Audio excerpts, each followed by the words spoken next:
All right, we're going to get this started. What is going on, everyone? This is our first podcast, official podcast here. It's January 25th, 2017. That right there is Pedro. This right here is Farshad. I'm Alejandro. And let's talk about cars, shall we? Yep. Hit it, Pedro.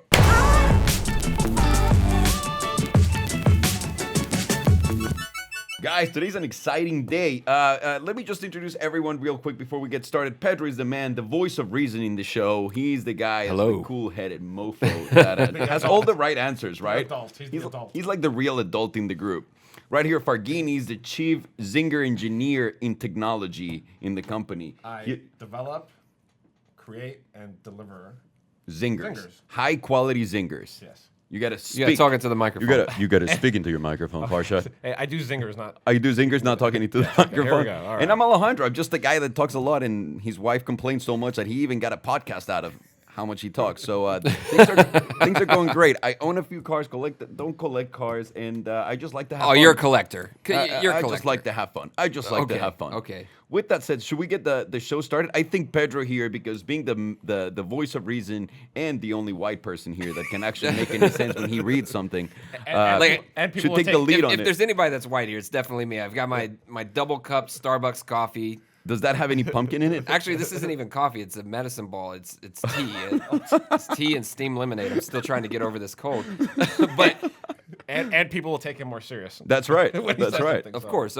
So I wanted to hop into some small talk first of all. I wanted to get some feedback because we got a lot of comments. We got a lot of posts on YouTube asking us, what is your first car? What is the first car that you ever owned? A lot of people, for some reason, are really interested in that subject, and I think it's fun because it's always a disaster whenever you talk about your first car. Even though it's a great memory, it comes along with a lot of disasters attached to it. No, Oh, so many disasters. Farshad, what was your first car? Okay, so my first car, and a lot of car guys, I promise you, this will be one of their first cars also. We'll see. It was a Volkswagen Jetta. No. So you were a basic bitch. Yeah. You're a Hang on basic a bitch second. from the start. You had a Volkswagen Jetta as your Volkswagen first Jetta. car. Yeah, Volkswagen Jetta was my first car, and I loved it. What type of Jetta was it? Do you remember the real square ones? I don't remember the. No you know doubt exactly about it. what I'm No talking doubt right? about it. Yeah, Yes. yeah. Yes. Yeah, that I was know my exactly. first. It was before the real modern ones, the modern looking ones came out. So So what year was that? What? that was like 1997, 1998. Something like that. Either a 97 VW 97, Jetta. Yeah, something like that. What about yours? How about mine was a Jetta too? No, come on. I swear to Are God. you kidding me? I swear to God, he was a Jetta, and he was a blue Jetta, but he was baller as fuck because this was my grandma's car, and she never used it. So somehow, when I was living with my grandma, she just finagled that and said, "You know what, Alejandro?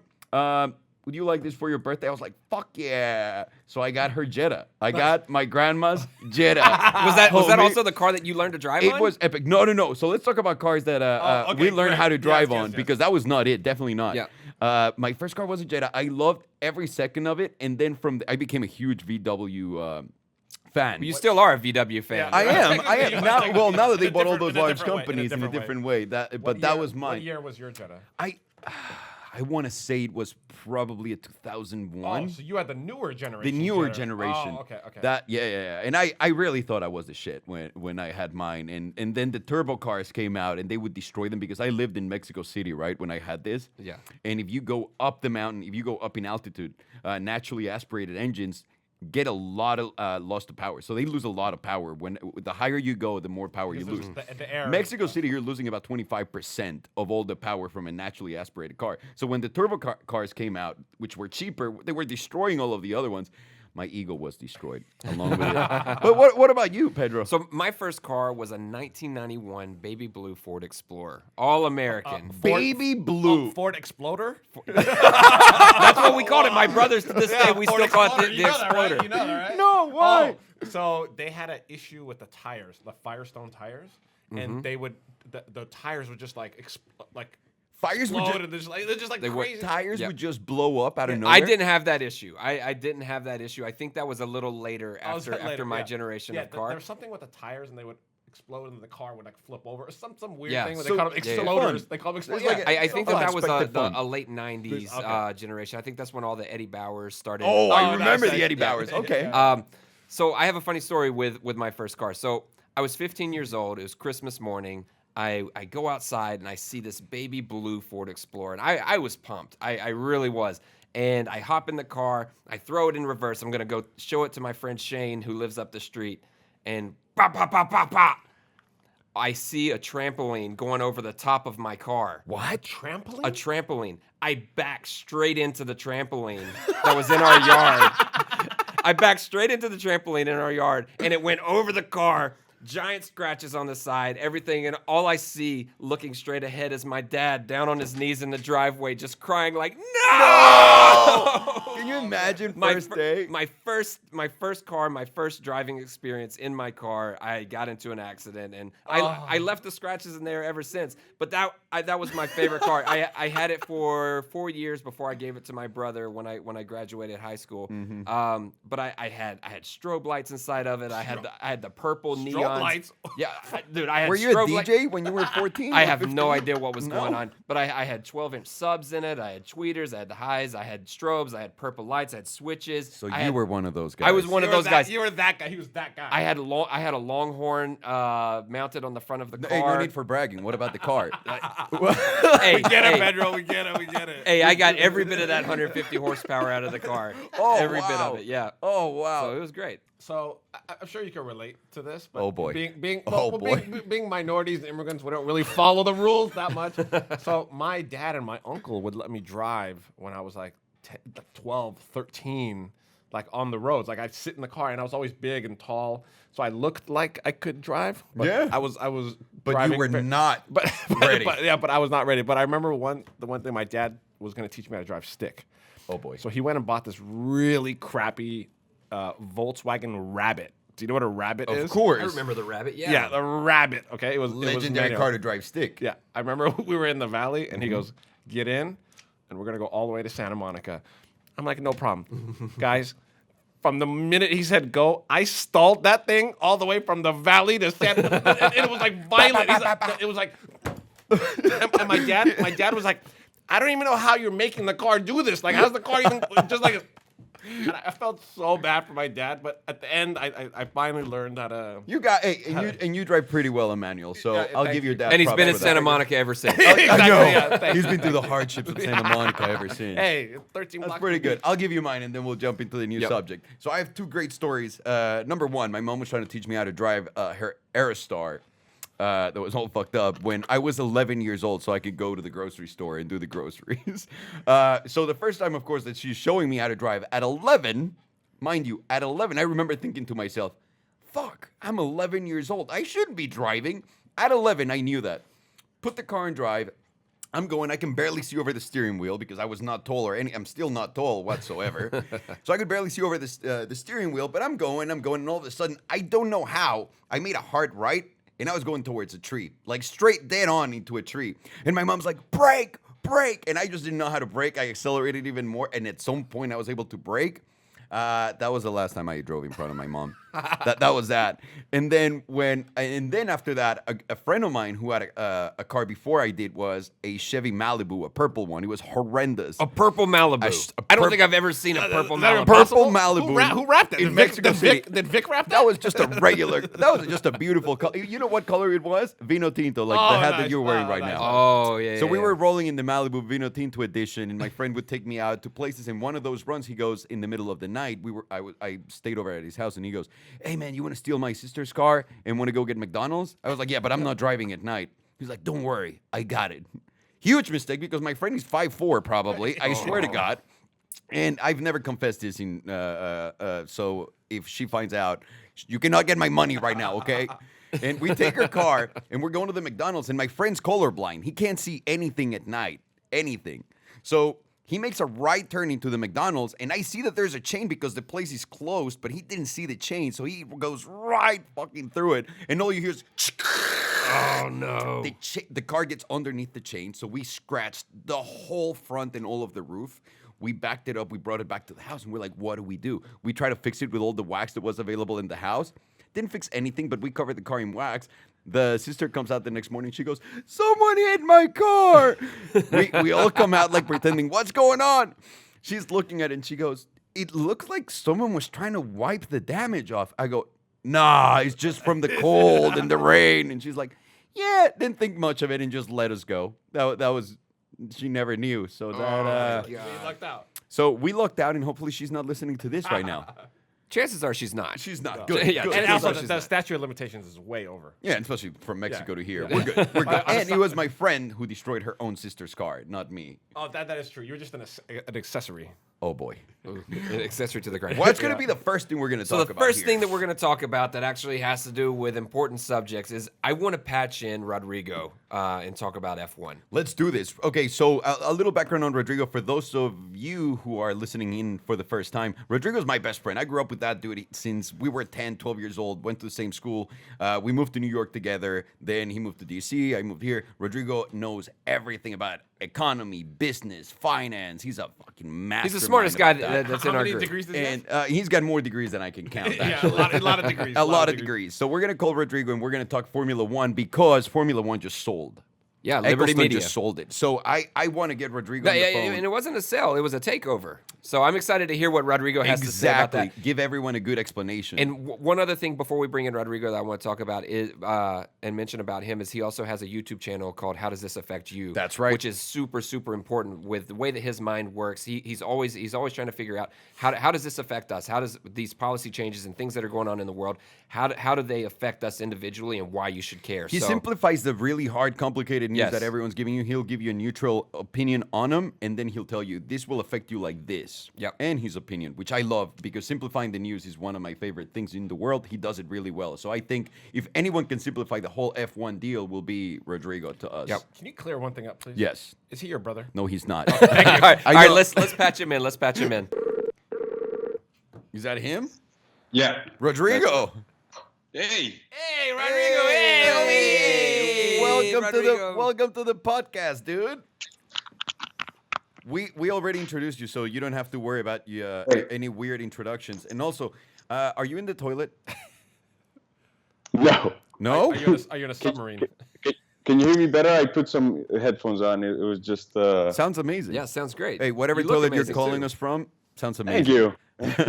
Hey, so we're doing our first podcast, and we wanted to bring you on board into this one because you do one thing very well, which is explain complicated things in a very simple way, and then get the point across. So we wanted to talk about Formula One was just acquired by a new group, Right. and Eccleston just sold. So we would like a little background on that deal and talk about the how that happened, why it happened, and what can we expect next, and also how Formula One works. Right. So, all right. So on September 2016, like last September, Liberty Media, which is the new company that just acquired Formula One Group. Formula One basically it works in as a cooperative. It has a lot of different partners, but Eccleston took control of Formula One Group as that in literally 1974 when he and his group actually sold the TV deals, like basically dealt with the television networks to sell the TV rights for Formula One, the full tour, so the all the races, right? And he would basically sell the TV rights and give 47% of the earnings to the teams, 30% of the earnings would go to the Formula One group, and then the other 27%, the other 17%, I'm sorry, would go to the FIA, which is basically the Federación Internacional de Automovilistas. Which is kind of So like the basically, FIFA from soccer. it is exactly Formula the One. FIFA from soccer. So Yeah. basically, that's how it began. And over the years, he started gaining more and more control over the Formula One group and the sponsorship deals and every income that Formula One as a sport had. Then in 2004, he actually sold a big stake to CVC, which was the current holders of that stake that Liberty Media is purchasing. CVC is a venture fund that basically they paid, I think, back in 2004, like $1 billion for this, and they've seen that return multiplied many times. Oh, yeah. So selling today for them as a venture capital, every venture capital, they always look at an exit strategy. They've had over 12 years of big income. They don't care. They're happy. And they're selling to Liberty Media, which is actually owned by John Malone, who's a billionaire in the U.S., who also owns the Atlanta Braves and Sirius XM. That's Liberty Media. That's what they own. He does all right. Yeah, he also has the most land in the United States. He owns the Right. most land in the United States. So just a few things in his portfolio. He's doing okay. Right. He's not going to need So to they- sell Zinger cream to make money. Well, hopefully he buys Zinger Cream from us. Sorry, Rodrigo, keep going. Once he hears about it, I'm sure they'll. So once like CVC actually sold the stake that they have in Formula One for like they value the company at $8.5 billion. Yeah. But the Formula One group actually has 4.1 billion in debt. So Liberty Media is only paying 4.4 billion for the entire stake. Mm-hmm. So that's what they like. They valued the Formula One group at that stage, and they pretty much just bought out CVC stocks. Now let me ask you something. Just going into the Eccleston thing, because I love the way he managed Formula One. He used to run this virtually with the lowest overhead in the world, right? Like, just give a little explanation on how he used to run Formula One. Right. So it's amazing how he owned everything, but at the same time he didn't operate anything, which was amazing because every single Grand Prix was had to have its local promoters. They would have to assume the entirety of that cost of promoting all the merchandising, all the hospitalities, every single investment to host the Formula One was on the promoter's expense. It was on their pocket. So he took a page out of the Olympics playbook.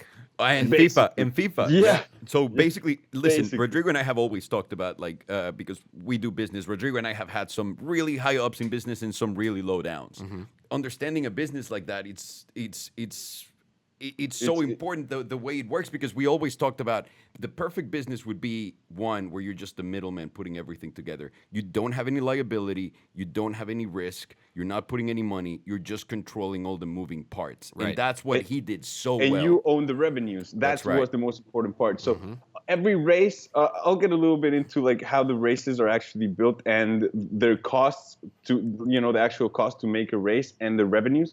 But for now, like just to finish this, like the sale, the initial sale, like when they announced in September, they said that Ecclestone was going to remain the F1 Supremo, as they call him, and because of his amazing dealings throughout the years, which is of course amazing for him. Yeah. And he's done incredibly. I mean, Formula One now is the most viewed sport in the world with over 450 million people a year. And that's on where? TV?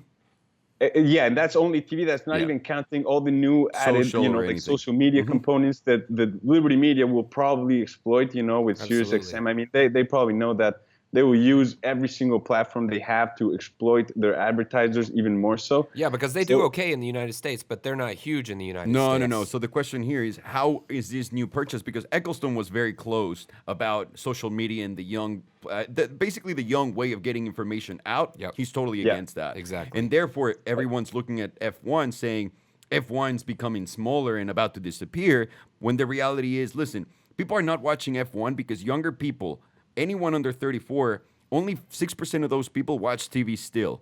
Everyone else gets their media directly from online, YouTube, social, anything that's internet related. And Ecclestone's completely against that. So now the new group is coming in, and Rodrigo, I'm sorry, how will that be affected by this, you think? Yeah, so to me, they haven't announced how they're going to tackle these new platforms and how they're actually going to move forward on it.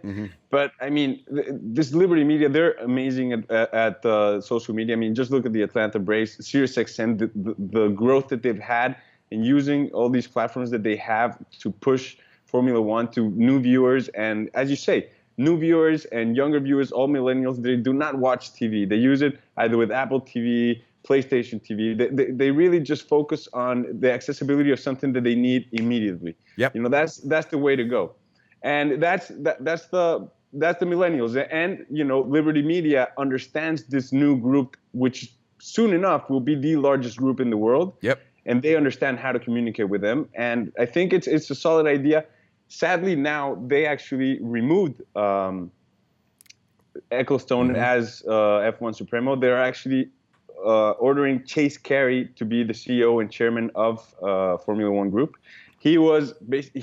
Chase Carey was the guy who created ESPN to what it is today, basically. So you will understand how he understands the platform and how he's going to push into new social outlets. Well, that's what I like about this. The purchase is it makes a lot of sense because it's exactly what F1 needed. That side of the business, these guys manage and do really, really, really well. And when it comes to expansion in new markets, which is exactly what this needs, they're going to take it to the next level. That's my opinion. That you're exactly correct. I mean, and they also announced that they're going to give the ex-Mercedes team head, his name is Ross Brown, he's going to be the managing director of the F1 group. So basically, he's going to manage every single race wherever they go. He's going to be the one, dealing with the local promoters and everything that they need to do. Wait a minute. So you're saying that Ferrari is not in charge of Formula One? Why? Why? Wait a second. And I hope they do. I hope they win some races now. That they. Oh, that would be nice. Every now and then. Yes, they're on an 8-year drought right now. So since 2008, they haven't won. But they're still the largest Formula team racing in terms of revenue and championships. Merchandising they sell baby. Because they sell the most cologne bags and shit. Yeah. They sell the most out of everyone, right? Yeah. Right. So how does the Formula One make money? That is the most important part. This is what Ecclestone actually built for Formula One Group. So you have the direct revenue streams, which is the TV deal that we just spoke about, the corporate hospitalities that they host in every single event, the merchandising, of course, and sponsorships from Formula One specific sponsorships, and then local promoters also get their own sponsorships for their local race. So, and the biggest one is every single host, every local promoter pays a race fee. So, and every team pays a race fee to compete. That's incredible. Which is It's incredible because these race fees, they start at around, when you sign a contract with Formula One, you have 10 years contract to actually perform that race in your speedway for 10 years straight. Those fees, they start at around, I think it was around 30 million per year. Wow. But it goes up every year 10%. So by the 10th year, you're actually paying $70.7 million. That's pretty good. Holy smokes. God bless him. God bless him. They get away with it. So just to let's say the cheapest way to host a race is street races, kind of like Monaco. Yeah. But it's actually not that cheap because just to build, you end up having 550 workers, 600 firemen. There's so many people. Infrastructure. Well, there's a lot of cones they got to put up. No, that's a lot of cones. There's indeed a lot of cones they need to put. There's a lot of people actually planning. Maybe we should invest in cones for Formula One. Your yearly cost in that is close to $58 million just to host the race. So I have a question for you, Rodrigo. With these host cities, how are they making their money? Where are they making their money? Tickets and concessions? Is that it? Exactly. Ticket sales, the hospitality suites, the merchandising, every single city actually over the span of 10 years, the street racing, it goes to the cost is actually close to $1 billion, including fees and everything. This is all in, all cost is close to $1 billion over 10 years. But the revenues is, they can, depending on of course, on the local promoters and how well they can actually sell these, sponsorships and hospitality suites and how good they are at receiving that revenue, they can go up from 1.2 billion to 1.5 over 10 years. So they're going to do well. So ultimately, it's a 200 to 500 million dollar business to host, it as a local promoter. And just because we're obviously running out of time in here, and we just want to, I wanted to talk about another thing that's really interesting to me. These teams sounds like there's a lot of money to be paid back, to be recouped. Yeah. So how are these teams making money, and why are they in Formula One? Because sometimes it's not about the money. A lot of the teams actually lose money. Well, most of them actually lose money. Yep. Why? Because it's just the research and development that it takes to actually have your team of engineers and all that research that goes into every car every year, because they keep changing the regulations every year on what width you can have, how many horsepower you can have, how many cylinders. Formula One is now about who can get the best car within the regulations. Period. Exactly. That's it. And all that research and development that goes there, big companies like Ferrari and McLaren and Mercedes, they take advantage of that research and development and apply those advancements that they find in their Formula One cars into their actual production cars. But what about which Red is Bull? why Mercedes is not Red Bull. Besides the productivity, they win. So winning always gets you a prize. So every time you get points, you also get paid. So the Grand Prix is actually called Grand Prix because it's literally a grand prize, and that is for the winner. They get a huge sum for winning that for the team. Of course, that was just a terrible winning example team I gave, gets though. money. I was not talking about Red Bull in the example of just Red Bull. I'm talking about a team that doesn't have a car. It's not a car maker. Yeah, So literally talk about that research and development doesn't exist until now with the new hypercar that's going to be coming. well, but that's for Red Bull. What about the case of any other team, like for example, Telcel? Well, Telcel, they It's don't. not a they team. actually don't It's a own the sponsorship. team. What they I do is want you to they explain sponsor, that. and that's what they call Escuderia Telcel, because a lot of the drivers actually come into a team with their sponsors, because the sponsors are actually what funds the team. Because every let's say within the car, to like the branding on the on the airbox is $25 million for the year. The rear wing is another $25 million. The rear wing end plates, those are $5 million. Yeah. The side pod, another $25 million. So basically, a driver that actually comes attached to all of these revenues, like all these sponsors, is immediately hired. Kind of like Checo Perez and Esteban Gutierrez. Like these two Mexican drivers, yeah, they're good, but they're not as good as many other drivers or even aspiring drivers. But they come bring with the sponsorship prize money. of a huge sponsorship. Yep. That it just finances the team.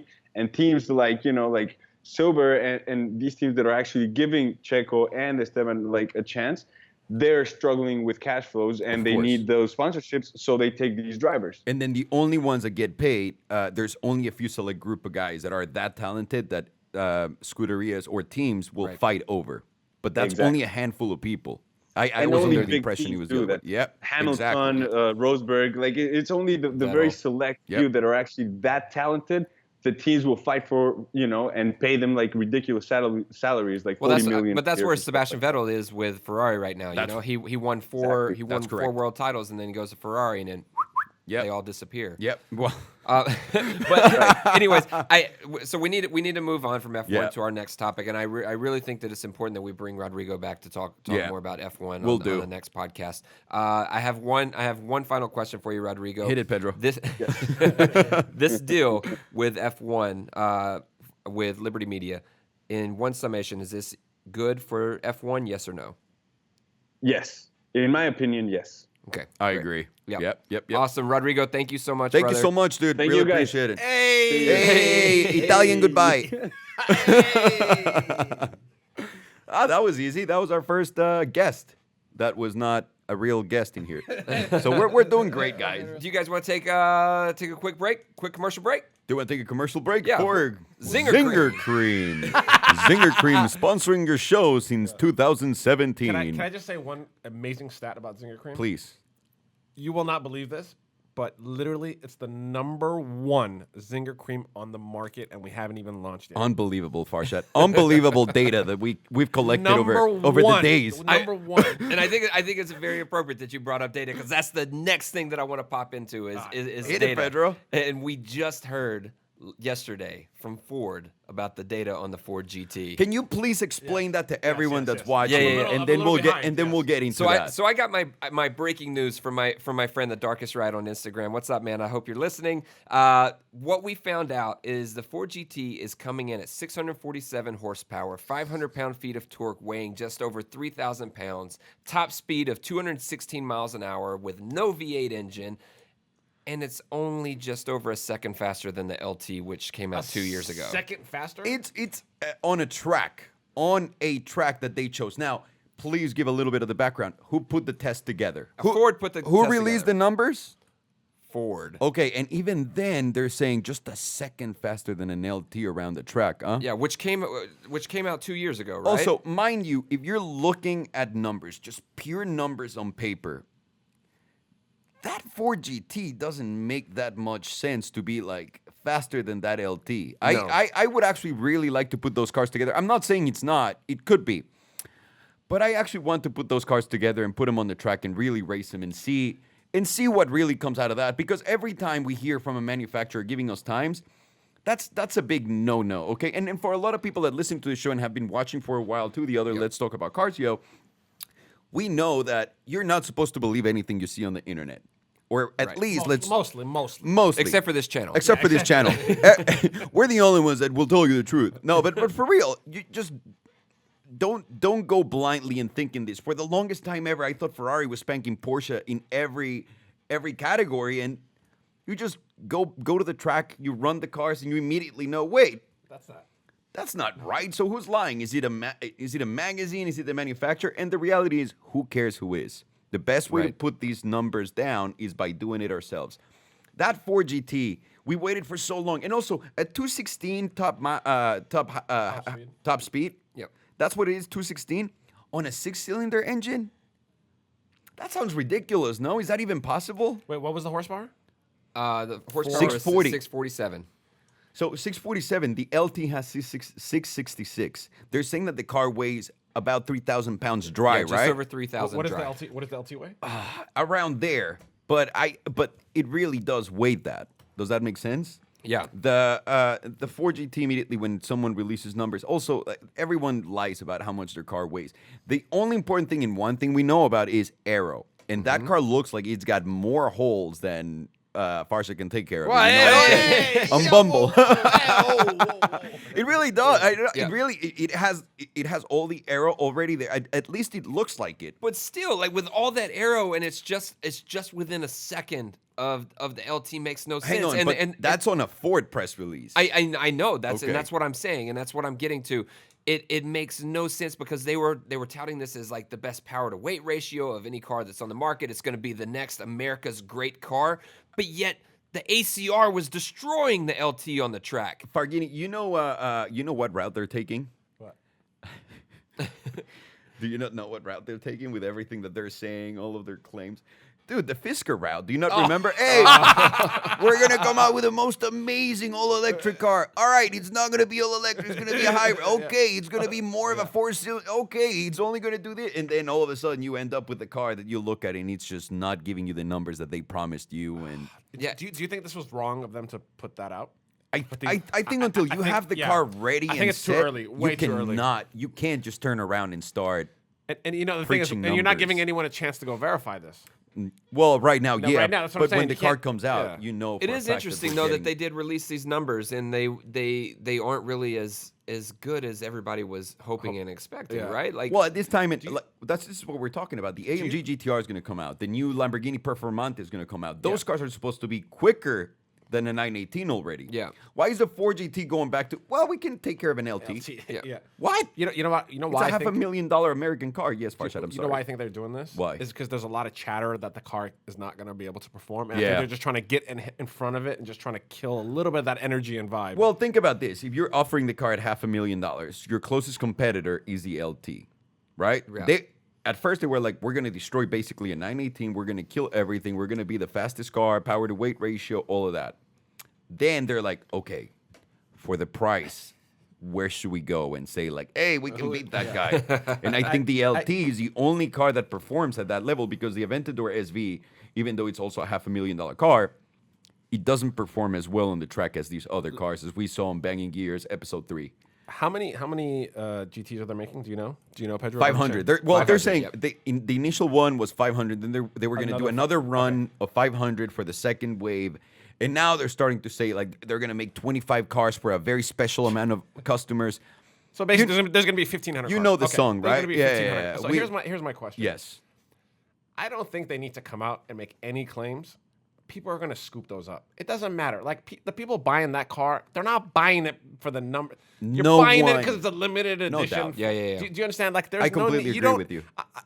Because it's like you're going out there and saying like I'm gonna do this, and then you're gonna get your ass beat. You know what I mean? You're out there like you're gonna get your ass beat. But if you're out there just being humble, like it's a great car, performs well, we put a eco boost, whatever, and just leave it at that. I think people. Do you think that they're putting out these numbers because people are backing out of orders? Do Okay, you think so that's no, happening? no. That's interesting. I don't think anyone's backing No. out of an order because you're going to make the money, no Yeah, doubt about exactly. it. So people, the flippers that are getting the car are definitely just going to sell the car and make some money on it. I think I think the problem with what we're talking about here relates to another subject that we wanted to talk about, which is social media and media in general in the car world and how it affects it, right? Yeah, that's. I mean, that was. Which we'll that was my segue next- into that with this. Let's hop How into about it. that? Let's hop into it now because it's very important. So now, in everyone's eyes, we're living in a really weird time where there's all these younger guys that don't believe anything they watch online, right? The millennial kids are like, anything you tell me is a lie. I'm going to look it up on my phone.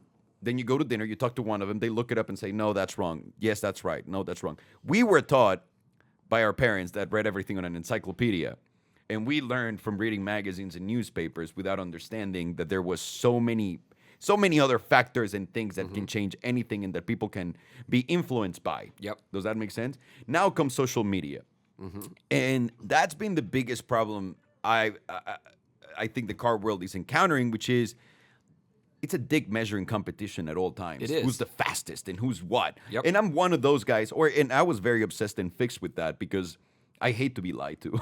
There's like really dumb things that make me really, really, really upset. One, when someone thinks I'm an idiot. It gives you an invoice for When something. someone comes in and is like, hey, let me give you a quote for this, and it's an insulting quote, I get really, don't ask me why, I understand, I get really, really offended. When someone lies, I get really, really offended. Those are things, and these guys are doing exactly that to sell cars. Yep. You know, I've gotten a bunch of cars that I buy just based on, oh, it'll do this, it'll do that, and then you buy the car and it doesn't do shit. Exactly. It's marketing. And Marketing, you're like, but I understand you're trying to sell the car, but listen, there's the other part of me, which is as long as I like the car, I'll definitely buy it. That's my whole point. That's my whole point. Is put out the car. Just don't lie to me. Yeah. But here's the Don't thing: is fucking like, lie is to like, me. but that's why things are shifting, right? So we're used to the magazines. Like we read the car magazines. We were part of that. Now we have dated magazines versus instant digital content, right? Right away, yeah. And before, our verifiable resources were these magazines. Yeah. We would go to the magazines. We wanted to see what the horsepower was. Open up the magazine. This is what And it read is. it all. That's how it was. And now we have verifiable resources through digital content Yep. instantaneously because a lot of the people that own these cars, they're driving them, they're pushing them to the limits. You yourself is one of them. And the question that like you were getting to is, how has the shifted way that we value and compare cars been affected by social media? And in your case, how has it affected the way that you buy them? I think it's changed completely now that we're all aware that more people are just making up numbers and that you just have to go out there and drive the car. And I think also a lot of people, so the car world is changing in so many ways. We're talking about just performance. I just see how everyone wants to have the fastest, the everything. So you see all these bullshit fake numbers that you see, because you never know if it's really the magazine or if someone's giving them a car that has way more power than the regular one, right? So you want to give them the benefit of the doubt. But either way, there's something lost in translation there. With people, at least, you get to see the information come in, and then a lot of people will come in and contradict it. I think it's also making it more confusing for people to understand a few points, and they have to gather a couple of sources, everyone, and I'm talking even ourselves, that we believe are legit sources. And that's really hard because you need to have someone that a manufacturer will come in and say, listen, I'll give you the car, but you can't say shit about it. Most people will say, I don't care, I'll take the car. Yeah. You need to find the you right need the content, you need the money. That's right. And it's like everything in life, right? You need to find the guy that gives you that happy medium. You need to find, not the guy, but the magazine, the whatever it is, the source that you're looking for has to be a happy medium of that, and it has to be someone that you understand what their end goal is and what their agenda is. If their agenda is literally to put out a car magazine, most likely he's got to have a relationship with all these car makers. And as you guys have seen from everything that we do, car makers don't like it when you tell the truth. This is true. For the most part. This is true. They don't. Others don't care. So social media is affecting the game completely. And now it's also becoming it's affecting it in a second way, which is the price market. Exactly. There's so many people that get so impressed by a special edition of the one car that came out I don't know how many years ago. And they'll go buy it just to be like, look at me and like the money that I have. Oh, it's a one of one. And the car's fucking worthless. Like, who cares? Who cares? Like, absolutely, who cares? Yep. So now prices are shifting and they're going up. Manufacturers are releasing cars thinking these morons will buy anything just so that they can post it on their Instagram. Exactly. And their prices are getting out of control. Like, there's $3 million cars left and right now. What?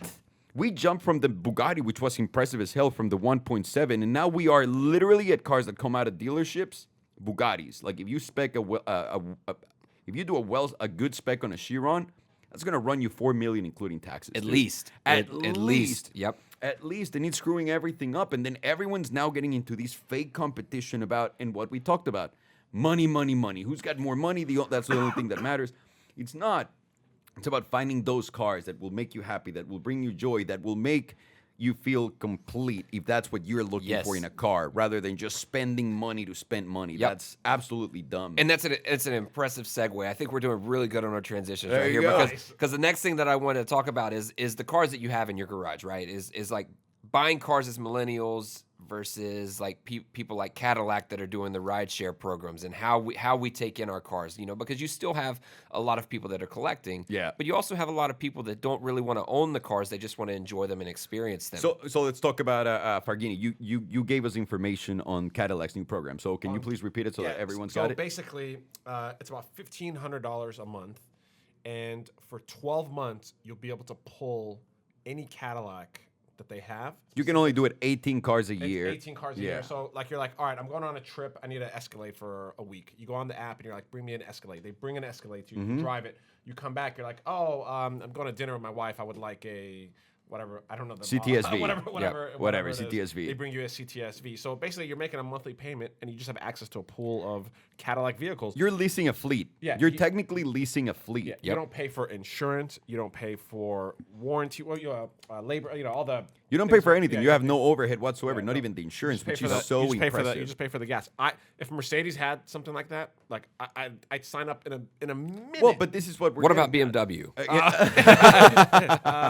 He'd be the first one to jump on that. I think BMW does actually have one of those. Somebody was telling me that BMW has some sort of program like that. This is what we're talking about. It's a new way that all of these guys are going to start operating, right? Because millennials really don't like to buy anything. And also, I'm not against it. I'm not against it. Ownership on a depreciating asset is retarded. The worst thing you could do. Now, But it's not even just that. It's more of a commitment thing for millennials. No doubt. Well, because they don't it's wanna- scary yeah, because you have to wonder. Now, times are changing so fast. The source of income is like your sources of income are not the same as before, where you Exactly. used to have a stable source of income. It would last 30 years. Now it's boom, boom, boom, boom, boom. What's next? Boom, boom, boom. What do I need to do now? Boom, boom, boom. You better adapt. Yep. Otherwise, you're gone. You're out on the street. I'm a big fan of not buying, not only depreciating assets, but even assets. And I am just changing that now in my life, which I said that I would years ago, and that's now coming in. I'm also not buying appreciating assets without passive income. Because why am I buying something that appreciates even though it's costing me, because there's a cost associated with it, right? Right. So instead of doing that, I'd rather buy something that will generate income for me. And I think millennials are heading that way, where, you know what, instead of me buying a house for myself, let me go buy a building that can pay for me to rent the house. The building will appreciate, give me also some extra money on the side. And And I'll go to Coachella. and I'll go to Coachella. No, but it's true. You know what I'm saying? Like, I'll go to Coachella in my Cadillac. you'll go to Coachella in one of your 18 Cadillacs, whatever you Exactly. want. But it's very important to realize that money is not the number one thing anymore The motivator. in this It's not- world it's to not these the guys. motivator. It's not. It's being happy. And I love that they're leaving the money part out and behind. But I want them to be smart. And that's what I'm saying. And I'm learning from them. I see the trends. I see the everything. One of my biggest regrets was when I was able to buy a house and then learn real estate and everything was, fuck, I spent so much money on my first house and the second house that I bought. And I'm not getting any money out of that. I pay cash for the house and you're just sitting on it. Then you have property taxes and all that stuff. And you're like, this is great. I know I have this. And then I started buying commercial. And then you start realizing that money's coming in that you didn't have that. It's great. Right. So you can buy something commercial and you can rent it. So now there's also the idea. A lot of people were buying cars, leasing them, and creating like small Uber franchises outside of the U.S. At least in Mexico and other countries was happening like that. So you see that they're putting their assets to work. Right. Does that make sense? Oh, exactly. And I think that's what they want. And on a separate note will be the pleasure of, you know what? Instead of getting in an Uber, I'd rather have 18 Cadillacs a year. Or I'd rather have like Fast Toys Club. That's what they do. Exactly. I go to Fast Toys Club right now. If we didn't and if we didn't have the show, we didn't start. This is another one of those millennial things that at some point I'll adapt, and it's not a bad thing. I think, in my opinion, is you spend $150,000 on a membership a year, right, with them. But that gives you access every day to a brand new car, whatever the hell you want. Not just any car. I mean, some no, nice big cars. boy cars. They have an LT, they have Huracans, they have 488s, they have race cars. I mean, they have Ghosts, Wraiths. Yeah, because it breaks down You into name credits the way that they get it. Each car level is a different credit system. So Exactly. But you name how fun is that? You're I able love to it. do that. And then on top of that, if you don't want to spend any more money on owning regular cars, if you don't want to drive, you can get an Uber. And then those are going to be driven by themselves. Like, this is a new trend, a new shift in trends. And I absolutely love it. Yeah, I think do it's too. great. I'm I on think board it's with it. It's finally like, it makes sense. Why am I buying a car that depreciates all the fucking time? Exactly. Why? It's so The weird. second you drive off, it starts to. Isn't that weird? And we're all looking at it like, oh, that's fine. The moment I drive off my car, I just lose 30% of my money. What? Yeah, exactly. What? Yeah, What? yeah. If you're gonna pay rent, you might as well pay rent rather than losing 30% on your $100,000. You'd rather make some payments on, course. on transportation Of course. needs. Period. So I think that's another fun topic that I want to get into is say, and we talked about this the other day in the car, is if you only have $3,000 a month to go towards cars for your garage, okay, so you only have $3,000, how would you spend that $3,000 towards cars? So that'll be on a monthly payment. That's a monthly payment, monthly lease, $3,000 a month. It has to go towards cars, and that doesn't include like servicing and all that. Don't look at me. What about? Right, so a question. Who wants to start Can we this? talk? Can we talk collaboratively? Can I say what will you like? You're gonna get this and this. Let me get this and this, so we can pool our cars. No, it's just. But it's our more own- about. I mean, obviously, I would share my cars with you if that's think what I it's had. more of a but I think personal thing. But it's more about like what you would take. Would you buy one big boy purchase, or would you get multiple cars? I would get Yeah, multiple cars. I would take multiple as well. And now you guys see it, and especially at the house, right? We're the epitome of multiple cars. Yeah. It is good to have several different types of cars. It There's an is. advantage to it because for anything that we need, we have a car for. It's a little exaggerated, no doubt, the way we do it. But I see the benefits on these things, like we're saying the Cadillac one, because of this. So now, tell us, what would be, Farghini, So definitely an AMG product.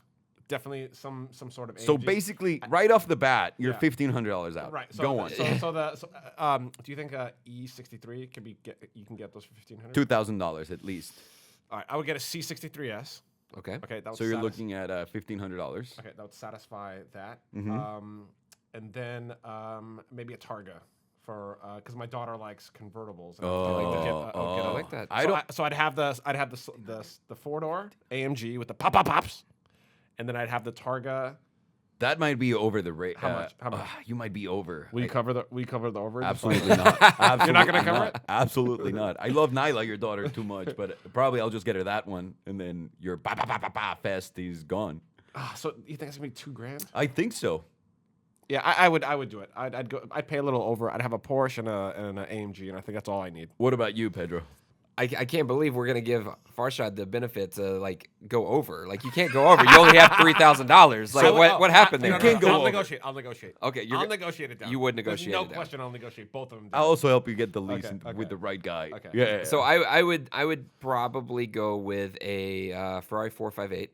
That's it. Wait, You're out of your money. I can done, get son. I can get a pretty good used one for like 22, 23. Did you say 458? A 458. Oh, right? oh, I'm sorry. Not I a thought you said 488. You're gonna blow. You're gonna No, blow that much 458. of your No, I budget.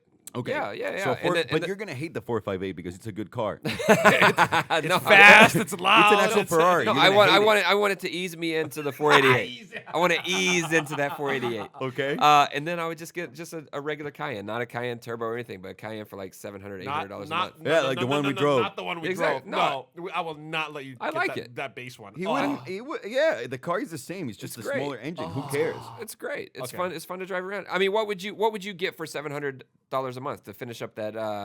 I'd get a Raptor. Ooh, yeah. But, I'd get a Raptor. And I've never had a pickup I truck, could but it's get one a of those Raptor, things that you're I just right. have to do it at this gosh, point. damn it! I could get a Raptor and for the that. new one looks Insane. incredible. Insane. Actually, that would fit. I'd get a Raptor. Actually, That would fit. you would love a Raptor. Well, I already got a Raptor, so you can't have the Raptor. Okay. The Raptor's on mine now. Okay, so yeah, it's Raptor, in my garage. Raptor 458. Raptor 458. Spider- that actually Spider or- sounds like a cool car. I want to get a the Raptor. Raptor 458. 458 The or the Raptor 458 458. Do you want Raptor. a Spider or a hardtop? Hardtop. Okay. Hardtop. Okay. Yeah. What's your $3,000 budget? God, guys, I'd have a Smart. Oh, No, I probably have like an electric car, something like that, like $100 car. okay. Easy, I'd get me in and out. I'd damn it. Why is this so hard? You do this every day.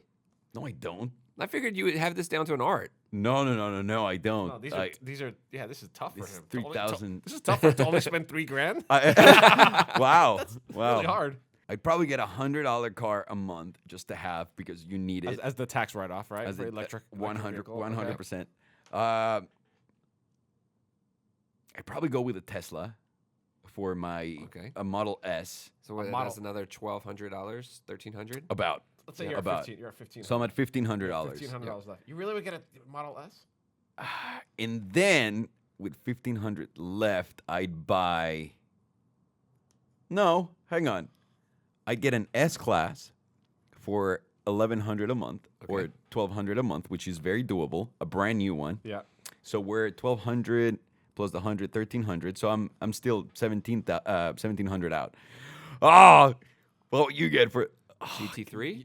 No, yeah. I don't your think you money can won't- get a your money GT3 for won't- that. You can get if you finance a GT3 at the right number, you can get that. 144 months. Actually, that I would have to go with something like that. I'd go with a GT3, no doubt about that. And I used one, and the reason why is simple. That's my sports car. I got my sedan, and I got the car I used to go like around. I think this is a great. If we all a got great these, exercise. Yeah, no. If we got all these, we could pool them all together. That'd be great, right? I think so. Yeah, all we need is $3,000 each extra. Yeah, get out of here, Farshad. I already see him pointing at hold me. on. Sorry. Francesca, how much does this podcast pay? No, but I think that's a good question for our listeners. That's You know, awesome like question, yeah. What would you get with your $3,000 a month? Yeah, exactly. What would you get for $3,000 a month? Leave it in the comments below, please. Let us I know. want to see what's all about that. But that's all we have for today's podcast. That's it. Is that it? That's That's it. it? We made it. We survived. The building didn't burn down. Or Hey, That's we didn't incredible. get kicked out. No Hey. one kicked us out. Hey, I have to be honest with you guys. I'm a little disappointed in us. There was not enough Italian accents in this whole thing. hey, How much more? How many more minutes do we have? I think we're done. I think that's it. So again, I just Italian. Hey, over here. So I just want to wrap it up. You know, once again, guys, there's many ways to connect with us. One being through Salomondrin.com. The memberships on the site, they allow us to continue to do this show and provide you with fun, ridiculous, and sometimes informative content. Sometimes. Thanks so much to everyone that emailed, sent us messages, all the amazing topics, suggestions, ideas. We really appreciate it. It was incredible to read all those emails, and we want to thank you for being such dedicated and loyal listeners and supporters. So please don't forget to follow us on Facebook, Instagram, Twitter. You can also email us at hititpedro@gmail.com. Thanks Any more again, ideas, guys. I'm Pedro, Farshad, and you guys all know Alejandro. We'll see you next week. And thank you to Embassy Row, our new Yes, partners. And yes, thank you, Thank you, Embassy Row. Francesca. Thank you You're the so best. much. Let me clap and hit my microphone. Thank you, guys. We're out. Hey,